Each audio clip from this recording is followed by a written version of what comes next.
Bonjour Laurent. Bonjour Raphaël. Alors nous sommes aujourd'hui au Salon Santé Expo organisé par la FHF et cette année, l'édition 2025 porte des sujets numériques extrêmement intéressants, notamment un qui concerne les acteurs de la santé, le règlement sur l'espace européen données de santé. La DNS, la délégation au numérique en santé, a ouvert une grande concertation relative à ce règlement européen sur l'espace données de santé, qui a ouvert donc le 27 mai dernier et qui se clôture le 30 mai prochain, donc le délai est extrêmement court.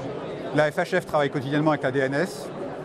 Sur la question de HDS, on a quand même vu un emballement se faire depuis un mois et effectivement il y a eu des concertations plutôt grand public qui se créent. Nous à la FHF, notre mission c'est de construire une position représentative du secteur public.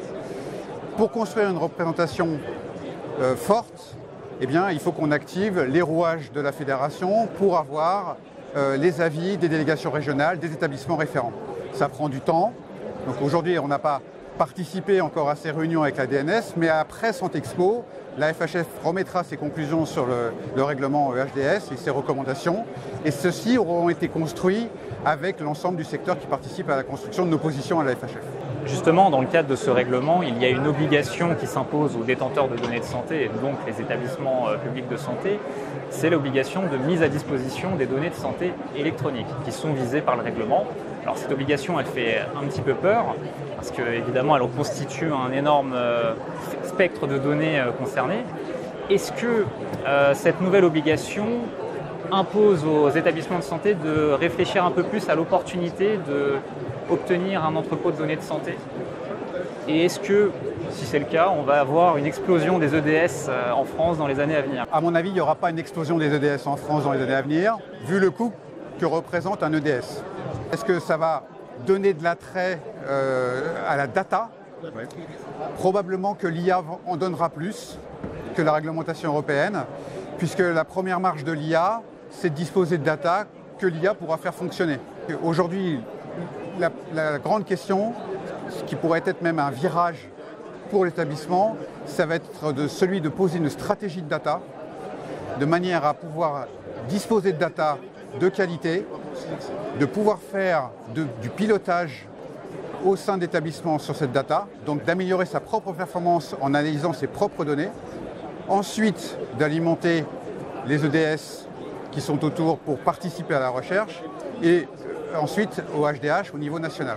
La première étape, ça va d'abord être de montrer aux établissements l'intérêt qu'a la data pour le pilotage de leurs activités, leurs performances et le travail collectif en la partageant avec les initiatives régionales ou nationales autour de la recherche comme le HDH. Aujourd'hui, tous les établissements de santé ont des difficultés financières.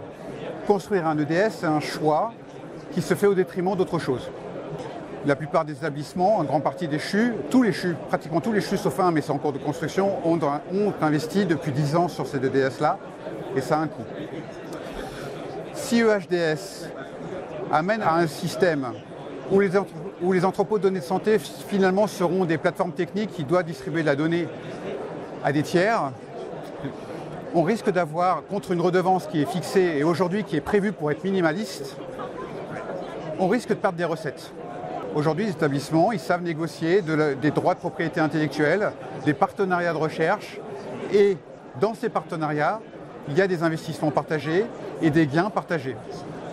Si ça c'est perdu à cause de HDS, eh bien, le risque de voir cette réglementation arriver, c'est au contraire une perte de l'intérêt de construire un EDS, puisqu'il n'y aura plus de recettes, il n'y aura plus de pouvoir de négociation entre l'établissement et les partenaires sur les données qui sont collectées. Et il y a quand même un coût énorme pour collecter et mettre à disposition dans des infrastructures robustes et sécurisées toutes ces données. L'équation elle risque d'être déséquilibrée et au final on risque de perdre la motivation et un engouement qui aujourd'hui existe dans tous les CHU pour mettre à disposition ces données. La DNS, dans le cadre de la concertation, demande à ce qu'il y ait une forme de temporisation de la publication de ces lignes avant de finaliser la doctrine nationale. Donc là, on a bien compris, qu'est-ce qu'ils peuvent attendre les établissements de santé finalement de ce modèle de redevance nationale? Une prise en compte des coûts réels de la mise à disposition de la data, depuis la collecte jusqu'à la mise à disposition. Et même dans une certaine mesure, il faudrait qu'on ait ce débat sur la valeur de la donnée. Aujourd'hui, on collecte des données et on les stocke sans savoir quel pourrait être leur intérêt. Mais quand on collecte des données sur des maladies rares, qui sont par définition rares et donc difficiles à collecter, ce sont des données beaucoup plus importantes et beaucoup plus chères. Le droit de propriété intellectuelle sur les bases de données, il porte sur la base de données. Mais si on n'a pas les données sur ces maladies rares, eh bien on ne fera jamais rien de bien.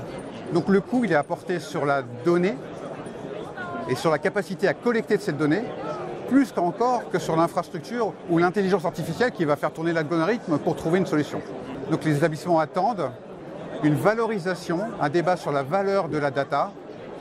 Et dans ce débat, ils ne doivent pas être considérés comme des usines à produire des octets, ils doivent être considérés comme des partenaires de projets dans lesquels ils s'investissent pleinement. À partir du moment où les établissements ont commencé à investir, ils ont pleinement conscience de cette donnée. La difficulté, c'est d'arriver à la faire converger, à la rendre interopérable et à traiter.